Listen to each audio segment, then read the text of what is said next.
Hi guys, Eric here, and this time I'm actually coming at you from our Project Crystal research site in Morro Canyon. You might be wondering why I am here while you are sheltered in place. And that's because ecological research with universities is considered essential work by California state parks. We were given permission to come out here today to collect ecological data. Even so, while I am out here today, I am still being careful to maintain social distancing practices. Before I started working today, I made sure to wash my hands. I also made sure to clean all of the equipment that I'm using today, including the video camera.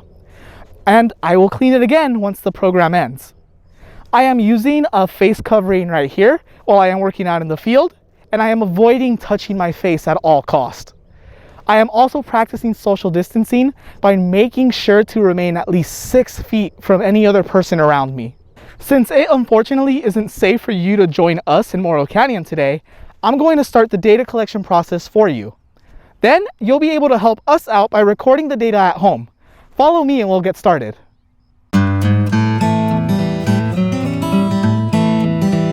So here in this research plot, we were able to get help from the University of Irvine to help us set up these plots.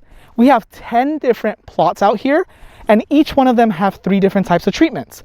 We have our woody mulch, our straw-like mulch, and our no mulch. So what we are interested in seeing in these is how fast that mulch decomposes.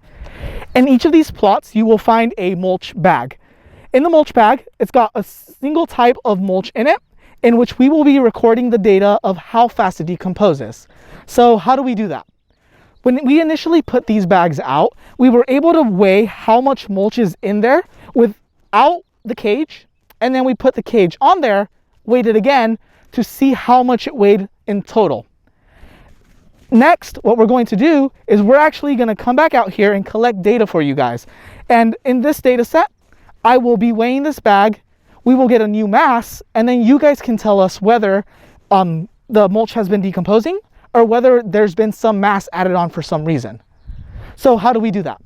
Well, in front of me here, I have a scale, and we can just weigh it and compare it to what our original data was.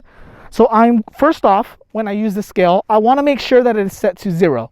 And one way to do that is by pressing the tare button on the scale, and that will immediately just set it to 0 so you can start from scratch. It will also be able to give you a more accurate reading of how much your mulch bag weighs. Next, we will place our mulch bag right on top of it, wait for it to stabilize, and then read the value that is on there. Make sure that when you read this value, that you write the units in grams. So if I'm looking at it now, I see that it is 66.03 grams.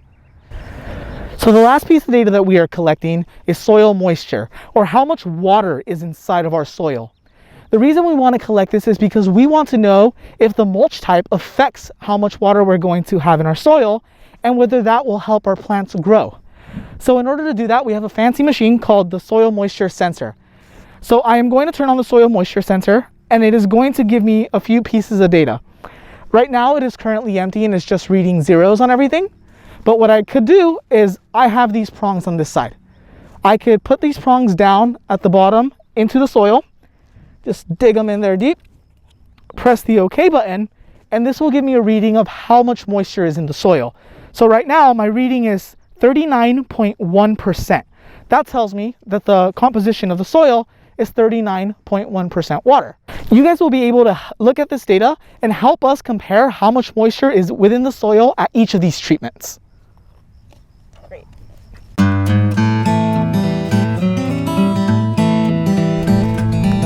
All right. All right. This is gonna be it. I'm calling it. All right. I'm gonna start now. Go. Since it is unfortunately, nope. Oh, it's not scrolling. That's it. That's the end. Oh.